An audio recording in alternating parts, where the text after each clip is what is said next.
4 from C to G, and also playing with finger 2 alone. So far, if you've wanted to use this pre-technique to get your fingers used to this everything open and then everything closed, that's fine. There's one alteration we need to make. We're going to rotate the hand.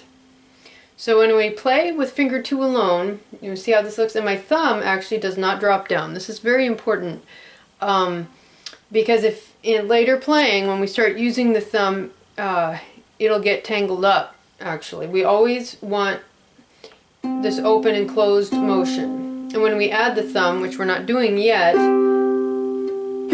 but it looks like that. And so we want the thumb up and then it closes in along with all the fingers. So you kind of point a little bit at like this side of the harp. The thumb also works as a counterbalance because we're pulling a little bit towards us when we pluck a string, and by letting the thumb close over, it helps us close and align with the string. So now the right hand is going to play C, D, E, F, and G for the songs in this chapter. The left hand is going to play C. We have a few new notes to learn. Bass C, D, E, F, G. And if it helps, you can color in the C's red and the F's blue on all of your pieces. So our first exercise, we're going to practice plucking repeatedly with finger 2 alone. So let your fingers point down. 2, 2, 2, finger 2. We're going to D, D, D, D, E, F, G, F, E, D, and then you could keep repeating it, or we can end right here on the C. Now the left hand's going to do the same thing. C, D, E, F, G, F, E. Keep everything as relaxed as possible, and you can slow it down a lot. For the sake of the video, I'm just keeping a comfortable tempo, and you can end on C again if you want. But you want to get used to that very relaxed, floppy, open and close motion. Okay, so some more tunes to name. We have this marked 4/4 time and forte. And this one, it's probably not going to be a familiar tune. You can just make up a name. Some of them are fragments from known tunes. Some are just little made up. So name or rename that tune if it reminds you of something, or give it a new name. Okay, here we go. Lots of quarter notes. And singing or saying the letter names while you play, very good. It will reinforce it in your mind a great deal.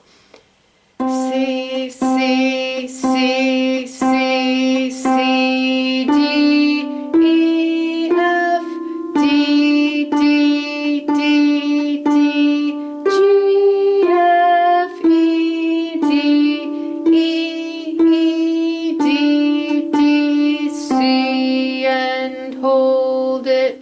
Now the left hand gets to practice playing its strings. Mezzo piano, 4/4 time.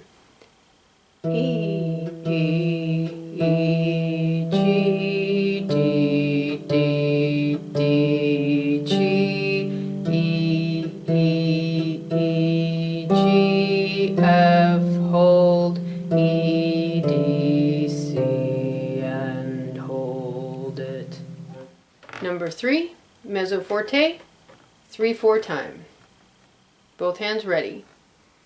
E, F, G, E, D, C, E, F, G, E, D, C, D, E, F, G, E, C, D, E, F, G, E, C. Number 4. Now we are actually going to play some hands together. So we're going to start with the left hand's going to play a C while the right hand plays an E. I'll say the letter names for the part that has the moving note. So the right, in the first line, the right hand. E, F, G, F, E, D, and then C and E.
Lesson 5, From C to C. Let's talk a little bit about phrasing. A phrase is a musical sentence, and most phrases are about 4 measures long, and that can often be comprised of 2 measure subgroups. The reason for the 4 measure length is at a moderate tempo that's about the capacity of the human lungs, and so this is an expansion of concepts derived from vocal music, in which you actually would be singing a sentence. A phrase also has a climax and a cadence, and so the cadence is the end, the resting point at the end. The climax is the focal point. It's usually the highest note. There's a lot of examples. So for instance, if we were to look at a Bach's minuet, this first little phrase, that's 2 measures, and then we have the same kind of patterns there for the next 2 measures. So that's a 4 measure phrase.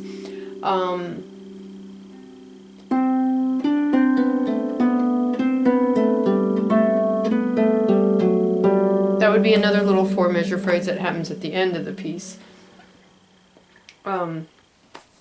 But you can see how each phrase kind of has its own little identity in terms of the patterns. If we look at green sleeves, that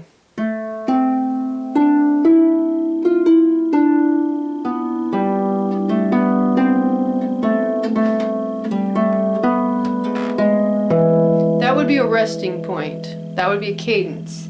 And then the pattern starts again.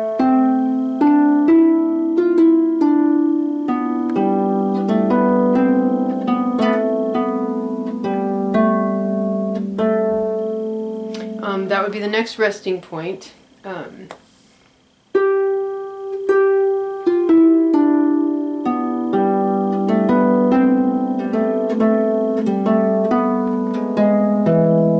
Resting point.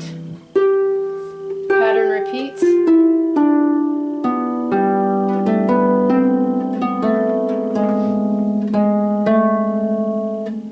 And then the end of the piece.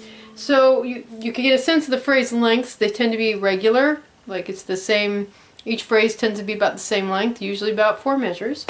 There's the cadence is a very clear resting point. It's where the singer, the flutist would catch their breath, usually a longer note value. So the last thing to talk about is the idea of the climax.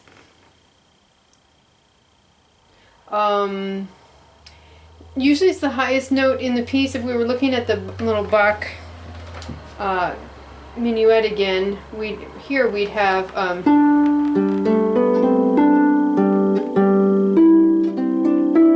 there's your climax. So right at the very end of that phrase. The next phrase, you could almost feel it, the climax or the most intensity at the beginning, because it all kind of unwinds from there. So the climax can occur at any point, but it tends to be the loudest point, the highest point, where you feel the most energy. And that will help you in interpreting pieces later on, because you can use the dynamics to play a little stronger when you get to the climax. When you get to the cadences, you can take a little bit of time, even yourself physically take a breath. You also want to learn pieces phrase by phrase, not just a measure here, a measure there, or random chunks, but you want to practice and internalize a piece in a way that reflects its structure. So take a 4-measure phrase and play it 10 times, until you really feel you know it, and so forth. Okay, so now from C to C means that we're looking at quite a few notes in both hands. In the right hand, we're starting at middle C. C, D, E, F, G, A, B, C. The left hand, bass C, D, E, F, G, A, B, C. So you can definitely color in your C's red, your F's blue, to help you keep track of all of these. We're going to have some other little learning aids. It's a lot to develop as reflex knowledge, because yes, you can certainly remember and determine what each line in space is called, but to do it quickly and several of them at one time takes a lot of practice to develop that mental reflex. So let's take a look at a couple little examples at the bottom of the page in 4/4 time. We have a half rest, and then starting in 1, 2. C, B, A, hold, G, hold, A, hold, G, F, E, hold, D, hold, E, hold, C, B, A, hold, G, F, E, and hold it. Then the next line, the next little piece, on the left hand, we're going to have C, G, C, hold, B, G, E, hold, C, G, B, hold, A, F, D, hold, C, and hold it. Now it's a good time to get used to playing through adjacent strings cleanly. With finger 2, go up through all these notes you just learned. And it doesn't hurt start to say letter names, you know, C, B, A, G, F, E, D, C. And there's a repeat sign, so you could do it several times. Saying letter names going up is one thing. Saying them backwards from A to G, backwards from G back down to A, very important in music because you have to think that way just as often as in the normal order of the alphabet. C, D, E, F, G, A, B, C, coming back down, B, A, G, F, E, D, C. Notice the upward release every time. Another good exercise is to practice jumping different distances. So we're going to start with the C and then play the D, back to the C, then go to the next string, E. Play as slowly as you need to feel relaxed and in control.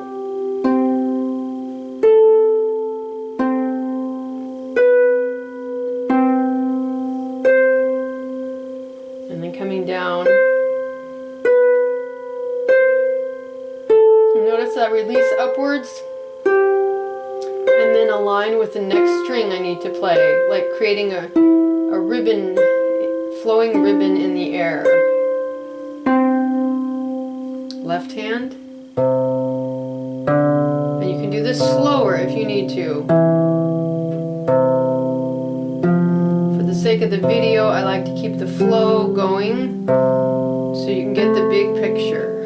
But I suggest you pause the video and then do it yourself at whatever speed you feel in control and relaxed. Don't worry about speed, it'll come. Once the muscular patterns are in place in a relaxed way, speeding them up will be a natural process. Let's take a look at some pentatonic scales. 5-note, penta 5 tonic note scales. This one starts G, A, B, D, E. So this is really just the clear strings on the harp. You could do them randomly and they'll sound kind of like wind chimes. I'm just avoiding the red and blue strings.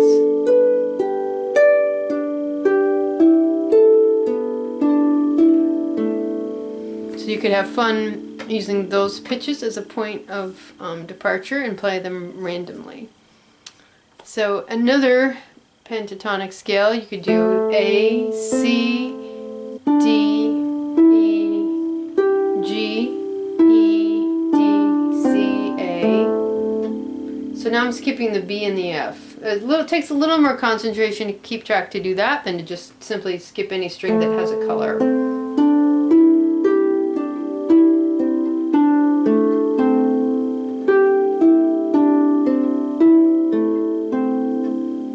But you can play around with that and have fun. So another one, F pentatonic, A, B, C, E, F, A, B, C.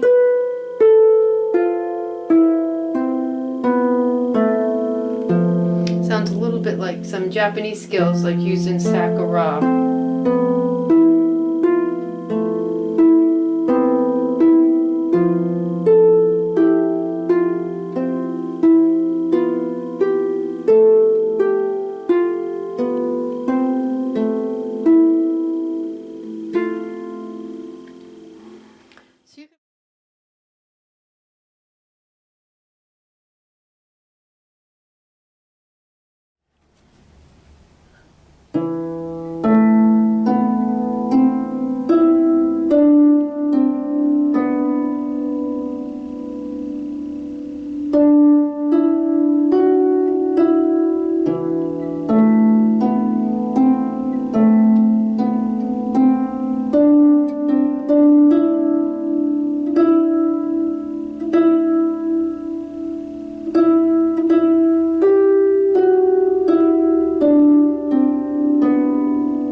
Lesson 6, all lines and spaces.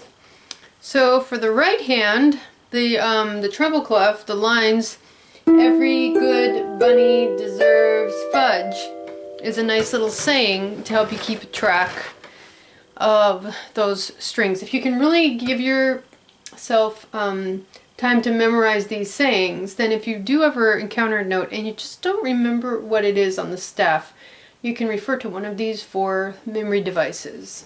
So every good bunny deserves fun. And then the spaces for the treble clef, I have written in here, fly away cute eagles. It also just spells face, F-A-C-E. That's probably the simplest way to remember that. Now the left hand, starting on G, you could have good bunnies deserve fudge always. You can also have great big dogs flop around. So you could write one of those down. There's one written in the book, but great big dogs flop around is a fun one.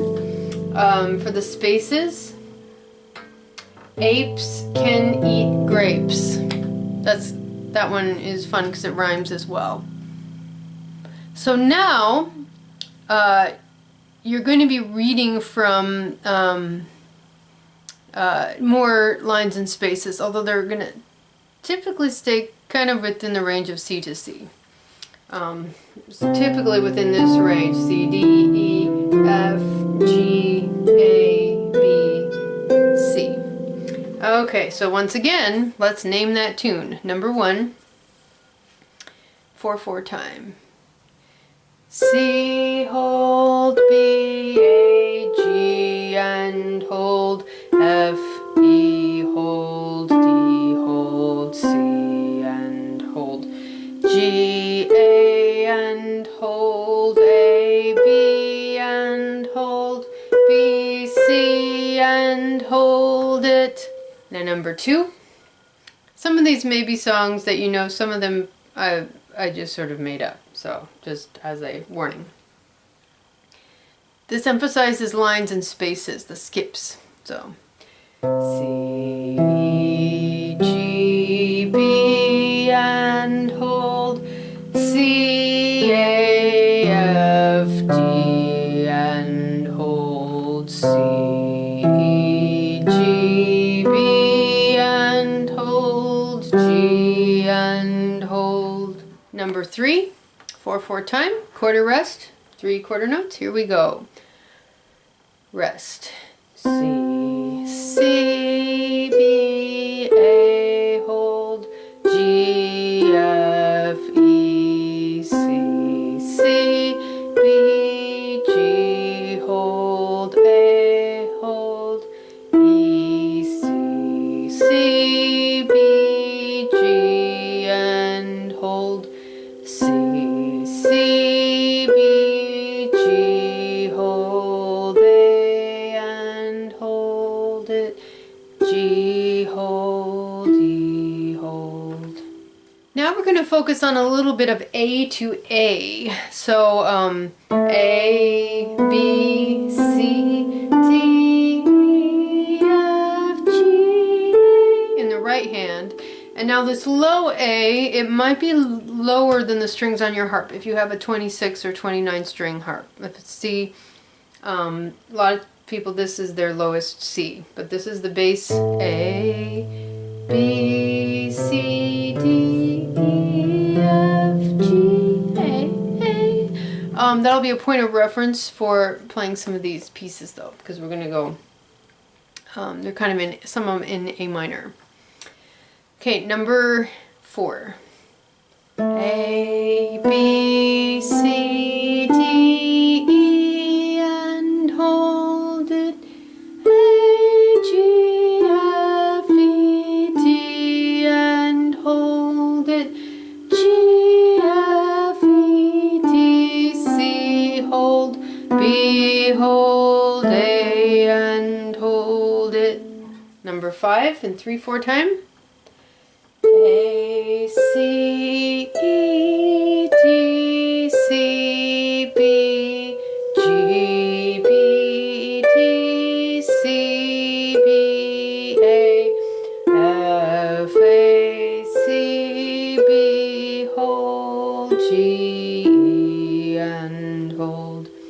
So that one has a nice little pattern, a little 2-measure pattern. You can see repeats, moves by step. Okay, so if you do have a harp that goes down low enough, this does use that low A. A, C, E, A, G, A, G, F, E, D, and hold. G, F, G, E,